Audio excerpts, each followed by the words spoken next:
Hi, I'm Judy Stevenson. I am the Small Business Navigator for Montgomery County, Maryland. In that role, I am here to assist the small business community in their interactions with the county or working in the county in any way that might be helpful to them. So Montgomery County Department of Economic Development co-sponsored Dolphin Tank tonight, which is an opportunity for startup and small businesses to get friendly and constructive advice on their business ideas and business issues that they're struggling with. This is a great example of how the entrepreneurship community here in Montgomery County is thriving and growing and really energized. And we were glad to have Dolphin Tank here tonight. All right, well, welcome to the Dolphin Tank. Welcome if it's your first time or your second or third. Hopefully it's not your first, but if not, we hope you join us for more than just this one. We have Dolphin Tanks not just here in Montgomery County, not just in the DMV area, but we actually do the Dolphin Tank across the country. Before I get into that, I'd like to introduce myself. I'm Anna Kinsani, Community Manager at Springboard Enterprises. Springboard Enterprises run national accelerator programs for women-led tech and healthcare startups. We do sector-based programs across the country for women for the past 15 years, and we now have 600 women alumni in our network who we continue to serve, bring opportunities to, as well as continue to do our programs yearly. Apart from those programs, we do these Dolphin Tank pitch sessions, and the great thing about the Dolphin Tank is that it's friendly feedback, right? It's no sharks, dragons. It's all about the entrepreneur and giving them not only advice and feedback, but also offering up suggestions and connections. And so that's how we work the audience into this program, is that once the presenter pitches, they'll have 3 minutes to pitch, and then we'll go into the feedback session, starting with our expert panel. So moderating the panel, we have Springboard's president, Amy Millman, who has been doing these Dolphin Tanks for a while as well. Hi. Hi. So I just want to say that the most important thing for me when I moderate these is that we think very much about the support that we're giving everybody that's presenting. You know, this is not the easiest thing to do, is to stand up there in front of everybody and kind of, you know, say what your plan is and try to make it sound absolutely exciting and billion-dollar worth. But why we do the Dolphin Tank is to make sure that there are people in the audience that actually have the expertise to help these companies as well. And that's the most exciting part. There are so many resources in this area that can support a company of these size and at this stage. And I want to make sure that as we hear these presentations, that we think about who might be a resource for them. And I'll pick Pardis Kimia out of the audience here because he is this guy who immediately makes a ton of connections for everybody that's sitting there. And not only that, but he's a fabulous accountant. So if anybody's looking for one, I highly recommend him. But think about that. This is, I always say, entrepreneurship is not a spectator sport. So we expect everybody around here to be thinking about how they might contribute either a contact or their expertise to these companies. Great. And before I announce the rest of the panel, I just want to give a huge thanks to Launch Workplaces for having us here. This is an amazing space, our first time in this space. We actually had another Dolphin Tank at one of their other locations, and it was extremely successful. So thank you, Mark, very much.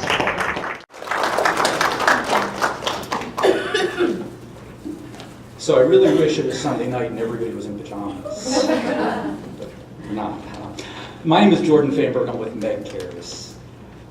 My 86-year-old dad lives alone ever since my mom passed away a few years ago. He's in great shape, but I really worry about him. Quickly, my daily phone calls became very obvious to him. And I remember a couple of times calling and getting his voicemail. Calling back a couple hours later and getting the machine. Is he okay? What do I do now? I needed something better than just these daily phone calls. There was absolutely no way he was wearing help me, I've fallen pendant. I was amazed by how many other people had the same concerns and fears about their parents, and I couldn't find a solution that existed. So I created Meg Cares. Small wireless sensors monitor activity within his home and send data back to our servers.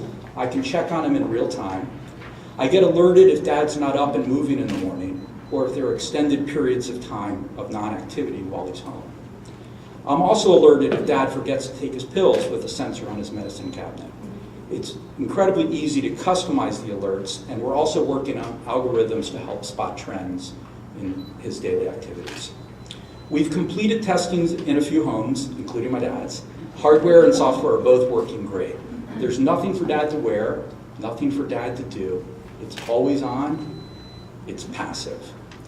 I plan on marketing direct to adult children, both as a solution to their worries and as an alternative to emergency alert pendants. We're also planning a test with a company that provides home health care aides as a way to enhance their part-time coverages. Meg Cares and a 6-hour health care aide gives 24-hour coverage. I'm here looking to meet up with potential investors or folks who can help me raise capital. I'm also open to explore other sales channels for Meg. So the real question is not, who's your daddy? Rather, it's how's your dad? My dad's fine, he's in his family room.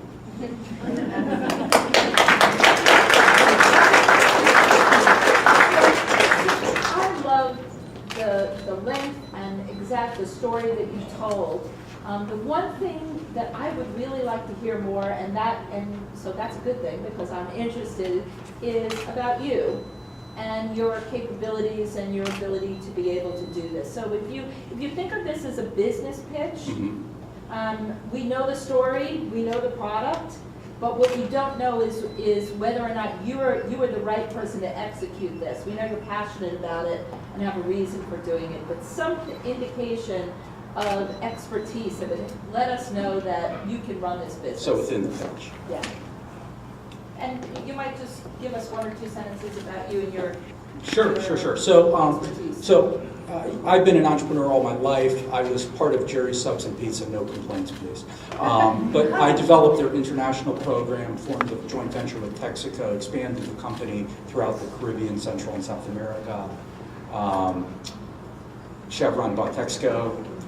I was bought out. I then became a realtor. I developed the first real estate practice in Montgomery County that used the internet back when realtors didn't want to use the internet, and became one of the top producers. See, that's so valuable for us to know because we like your idea, but we don't know whether you can execute. So this was your message was great and underscored by the fact that you have the ability to run it. Great.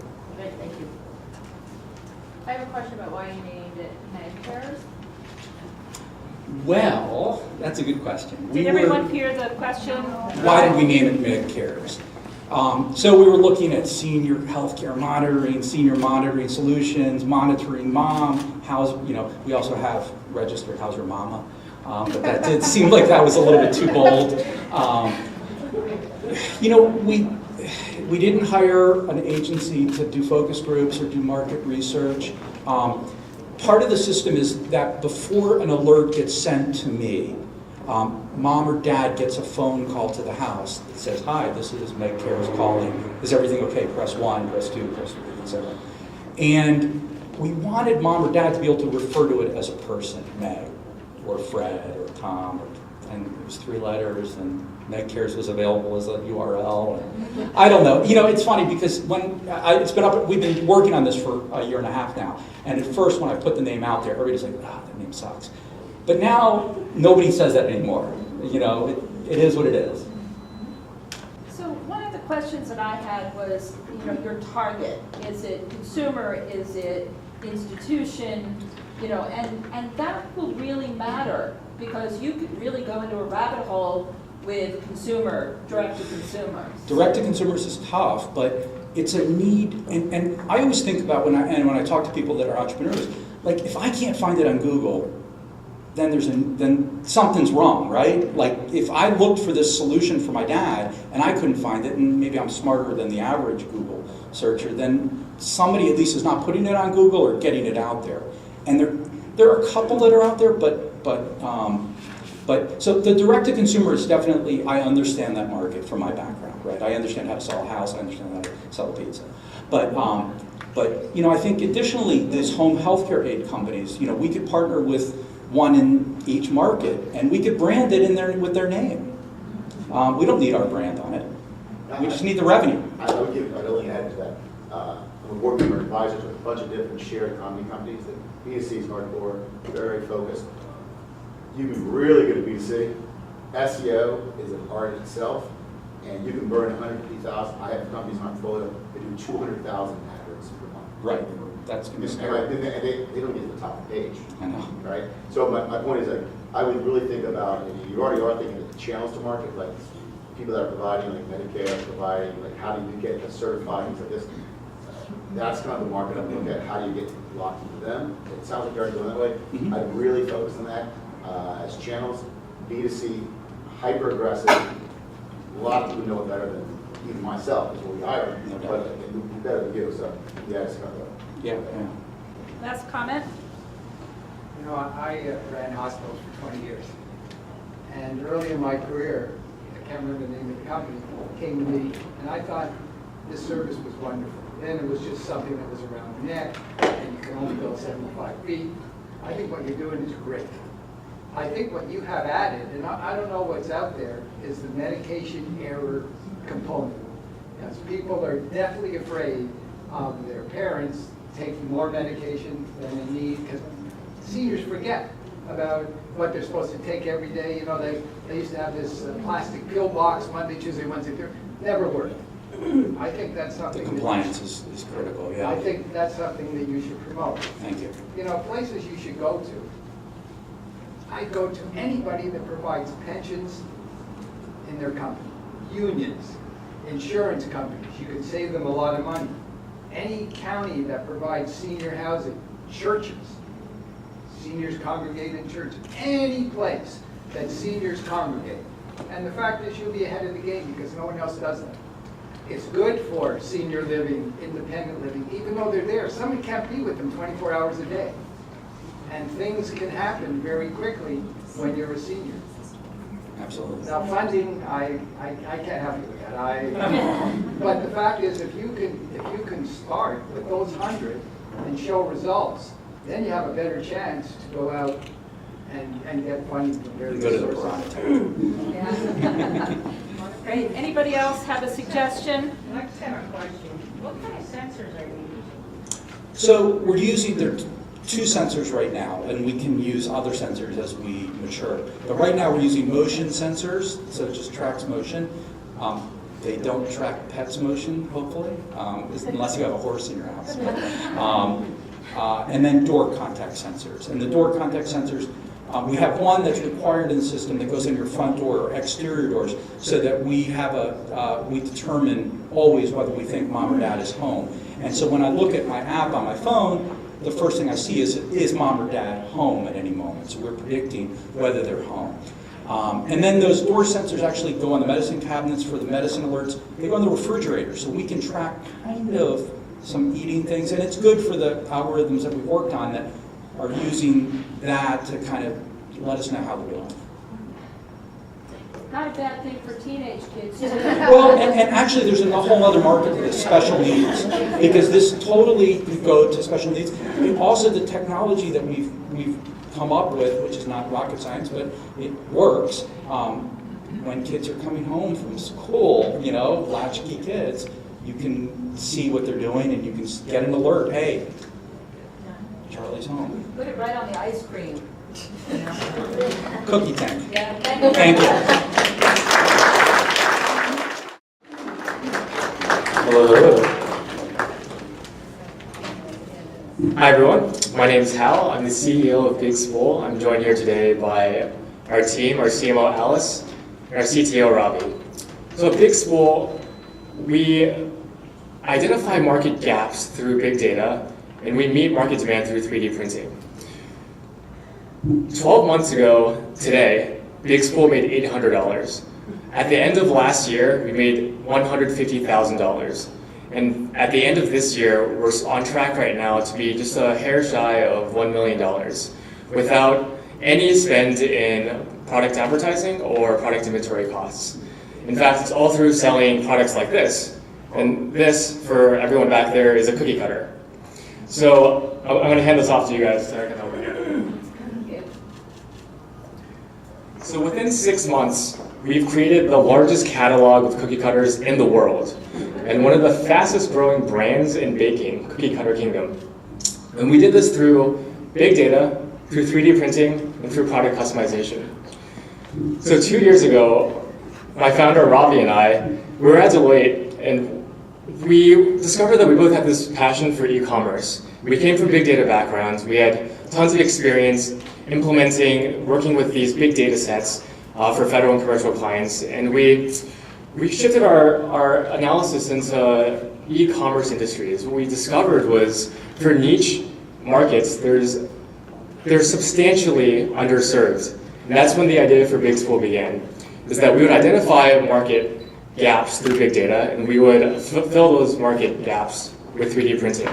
And Alice came on later as our CMO with branding our company and helping us grow even further. So our company, what really makes us effective is our process. Our process is essentially data, product, and branding. So we crunch a lot of data. We literally mine millions and millions of sales data on marketplaces like Amazon and Etsy to identify these market trends. We then create thousands of products using our proprietary 3D modeling solutions, and we build brands around the segments that sell. So Cookie Cutters becomes Cookie Cutter Kingdom. So this process is highly repeatable and it's highly scalable.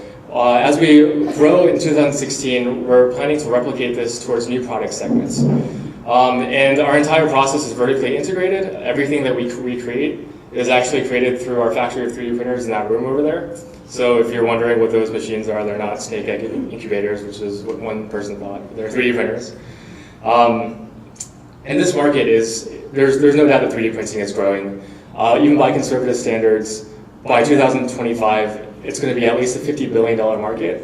Within 3D printing, one of the highest growing segments is consumer 3D printed products. And we're already at the forefront of this consumer product revolution, and we fully intend to lead the pack. So we can't keep up with our product demand right now, and we need to raise money to scale operations and to scale growth. We're looking for advice and mentorship to help us along our journey as we raise our first seed round of investment. And we're Big Spool, where 3D printing meets big data. Thanks.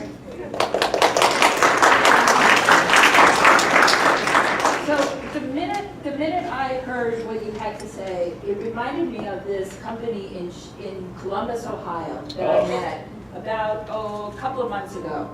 And Tanisha Robinson started this company and does the same thing. Goes out, figures out what the trends are, but then silk screens on t-shirts and has come up with their own brands and their own ways. So it's grown astronomically.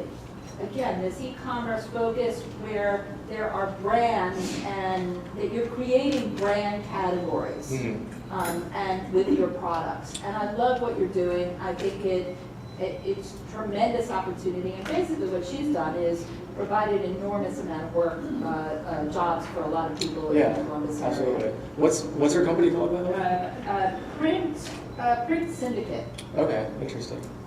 So I'm happy to make a connection because she has scaled this company over the last couple of years enormously. Yeah. Again, creating that brand awareness for the various different areas, and she's used big data to determine where the interests are. Oh, awesome. Yeah, that seems like she's steps ahead of us, just basically doing 2D customization versus 3D, yeah. That's right. So a really interesting synergy. Great. Great, I'm happy thanks. to make that connection. Thank you. I'm going to pass it off to one of the other folks. I have a question for you. What are the last three products that you branded? So the cookie cutter. Yep. So we've only taken one product segment through this process, and that's cookie cutters. Right now we have a few candidates in the pipeline. We've already come to numbers. We're evaluating which segments we want to get into. It basically comes down to how big the market is and whether or not we can make the margins work on our machines. How do you sell it?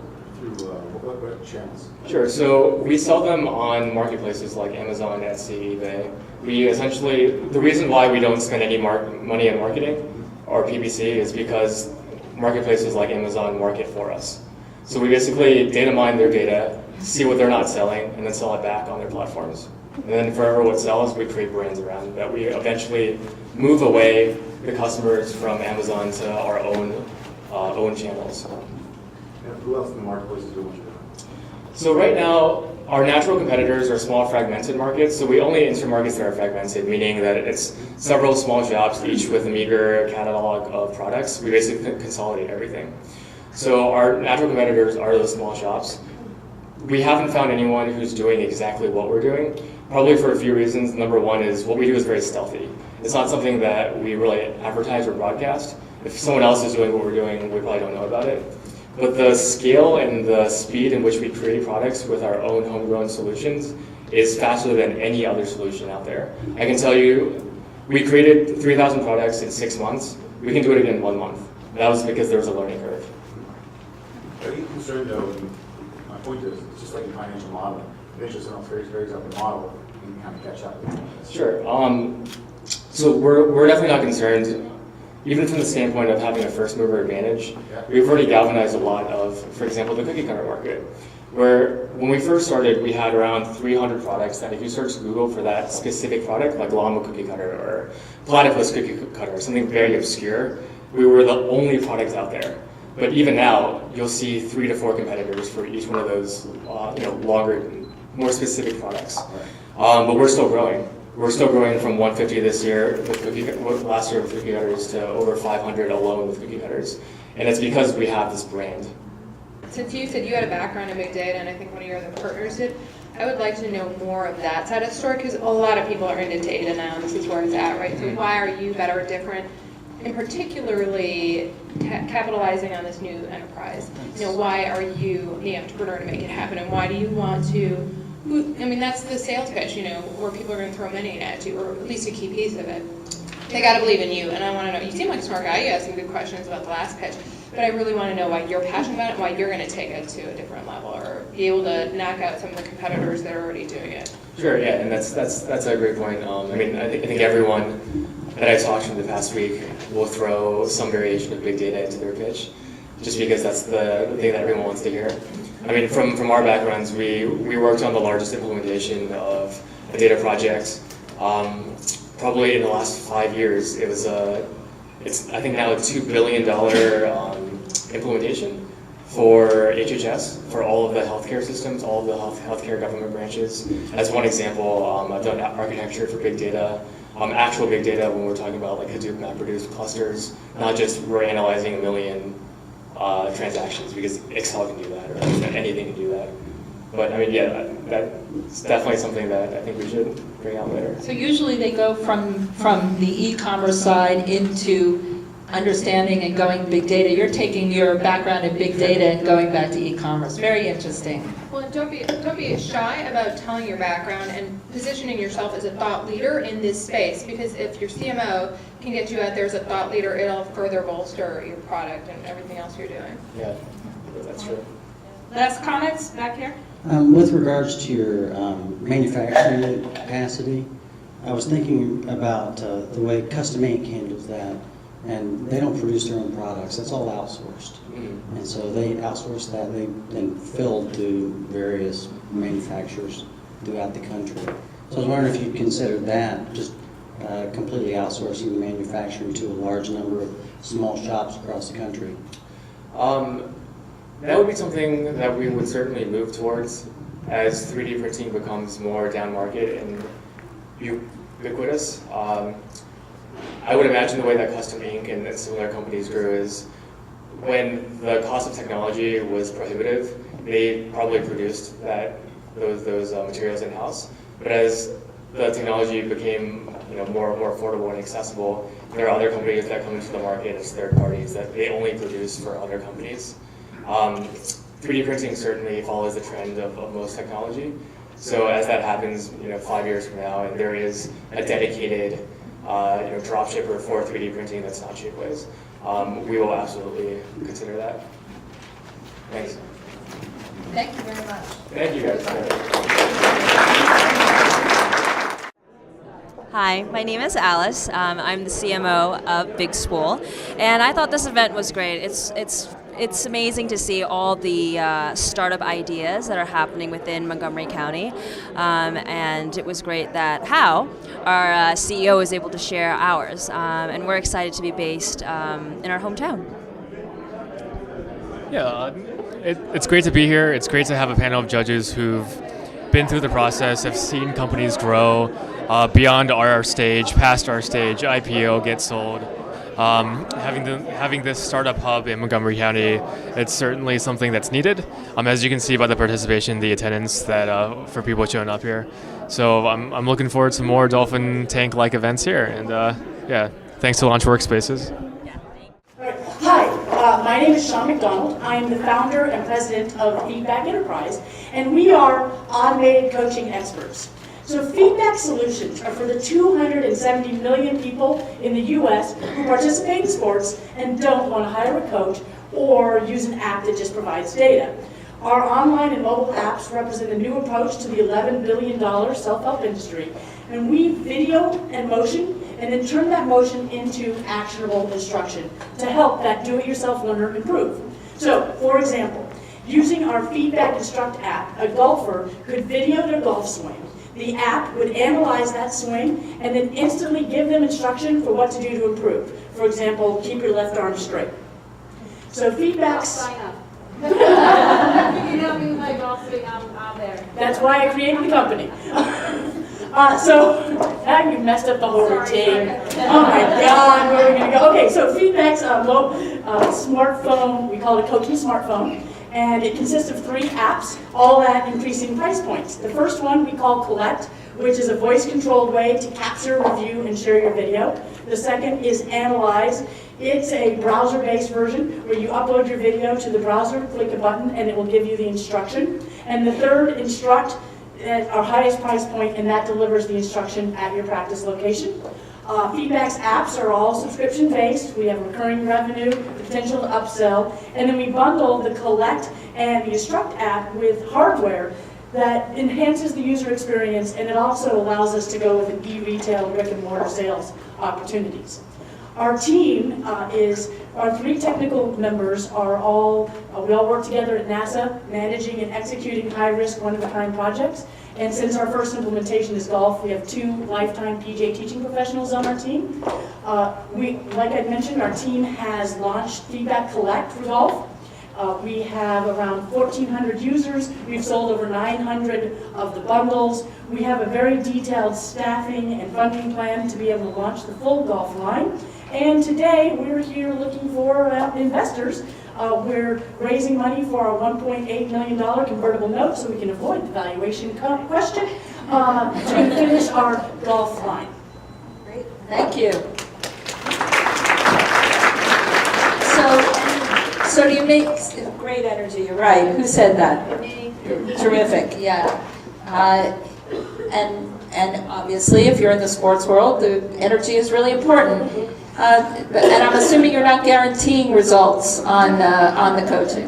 No, but neither does your coach, right? And so what we're really looking for is using, now that we're all carrying these devices that can see, hear, and talk in our pockets, to me the next question is, instead of just giving us data, numbers are nice, but I don't know what to do with the fact that I walked 10,000 steps. I want to actually have the experience of a coach. And that was really the emphasis of this whole idea. It happened while I was at the driving range and I was swinging, I was exercising but not working on my golf swing. And I said, I could afford a coach, but I don't want to go hire one. I don't want to deal with the scheduling problems. I've got all this technology.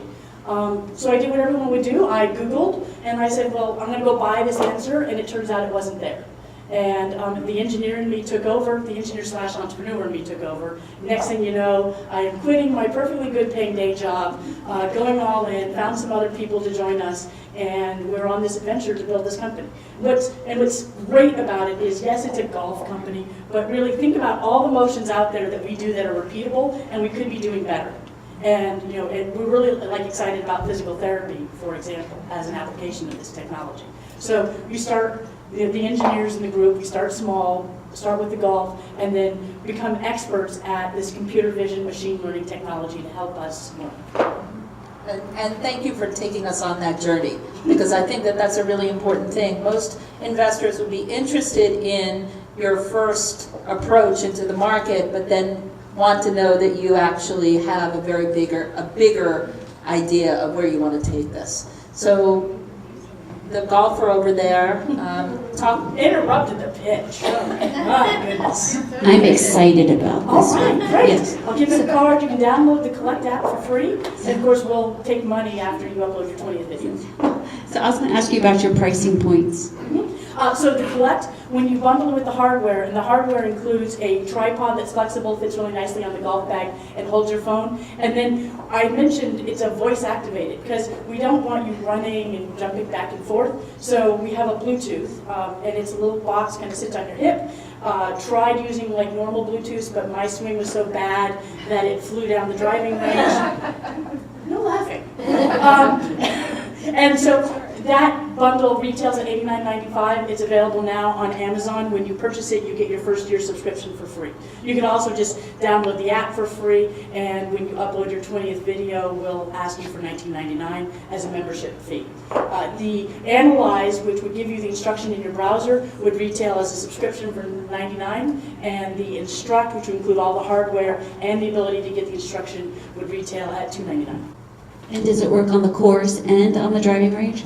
Well, I think if you're a pure follower of golf rules, you probably don't want to use it on the course. There's no reason it wouldn't, but technically my golf professionals tell me I should advocate using it on the course. It works very nicely at the driving range, however. Do you have any data on market share if golf is your target, your first target? Yeah, so market share. So the leader right now is, there's a company called Zepp Labs. You may have seen the product. It's in the Apple Store, Verizon, and their product is a sensor that goes on your golf club or tennis racket, and it gives you data, all right? And so it will tell you that your golf swing is 78 miles an hour, your club face is 5 degrees open or closed. Really neat data, but that is just that. They're not actually, they'll give you some side drills and things to do to improve, but they're not giving you that experience of an actual instructor. As far as golfers in the U.S., there are 23 million golfers in the U.S., and of which over 60% have smartphones, so that gives us about 13 million as a potential target market for our initial target market. Tim, do you have any comments? So do you consider yourself a hardware business or a software business? I have struggled to wrap my brain around that myself, but I would say we are a software business mostly, and we're direct to consumer, and I had to go through some agreement in myself to realize that we were a direct to consumer product. But we're really a software company, because the hardware, actually, as hardware improves, as Apple comes out with the latest and greatest iPhone, they're actually making our job easier and easier, because the ability to, the quality of the camera and the video makes this whole thing easier. So we're staying out of the business of figuring out the hardware itself, and we're just saying, once we get that video, we can turn that into actionable instruction. And it lends us nicely to partnerships with companies that are like a GoPro or other companies that are doing a lot in the video space. So one of the things I would give you this, just this tip, is the classical way of doing the marketing, SEO, Google, is we've seen that actually not be as successful. It's actually the organic route that you're talking about. It's just trying to find ways to do PR hacks. Like any way you can do a PR hack, just get it in someone's hands, and then just completely just keep moving that image around. We were doing really well when when Collect first came out. We had a lot of blogs, and I did a lot of online radio, and yeah, that is definitely the way to get this out. The Instruct product being so unique, it will create a lot of buzz in the industry. Some people will be naysayers because they'll go, oh, there's no way to do the instruction. So it'll create a lot of buzz, and we've got some experience doing that, and I agree with the SEO, especially for a golf swing, all those types of things. It's not the way to go. Yeah, no, I mean, I'm just impressed that you really have gone so far. I mean, 4 years, you're already doing really great. I mean, you're thinking things through, I think. Clearly could use some, marketing counsel, which you even mentioned. I think you've done a really great job just from a startup. You don't want engineers doing your marketing. I'm going to steal the CMO over here. That's the other thing we've learned, is that you don't want engineers doing. I've talked with a lot of marketing firms. I've got some ideas of where I pull the trigger. I've done a lot of research. So we're just kind of need that capital in order to be able to take the next steps forward. Last comment. I've got, yeah, thanks. Yeah, just really two. Do you have what before and after numbers? And how it improves somebody's game or something? Because the construct product's not out there, no, we don't. But we know we want to keep that, and my swing would probably be the first one to look at. So no, we don't, but we know we'll capture those and kind of do so this is right for testimonials and, Okay. and an infomercial, actually. Okay, and then this is pretty much modeling. So like, do you have models like putt like Palmer or swing like Tiger, and basically the swing matches up? Yeah. So we have tried to avoid that because there are, well, first of all, the issues associated with using Palmer or Tiger's name in the licensing agreement, and the issues of the issue is not necessarily how the body mechanics look, but that the swing path is such that you can get maximum velocity and hit the ball in the right direction. And because there are a lot of people with a lot of interesting body mechanics that manage to get the swing path right. And so we focus on the swing path, not the body mechanics, in how we're modeling these things, which was a switch from where we started. Because we originally were thinking that we were going to model body mechanics, and it turns out that we don't need to. And what's important is the club head and the path of that club head and coaching somebody to get to that right path. And we can give them different types of coaching in order to get them to that right path. Hello, my name is Sean McDonald, and I am the founder and president of Feedback Enterprise. Totally excited to have this opportunity to come do the Dolphin Tank and do our 2-minute pitch. We got some great feedback for how to improve our company, and hopefully some really good introductions to people. I'm Amy Millman. I'm the president of Springboard Enterprises, and we're the convener of the Dolphin Tank. So one of the things that we have found in producing these Dolphin Tank presentation sessions is the enormity of the resources all around the country, and specifically in Montgomery County. And one of the things that people who are starting businesses don't know is how many resources are available to them. And sometimes it's your neighbor who is a lawyer or can help you with your intellectual property, or a marketing professional that understands a social media strategy. And one of the things that we want to do is convene enough people that can help you surmount any obstacle that's standing in the way of growing your business.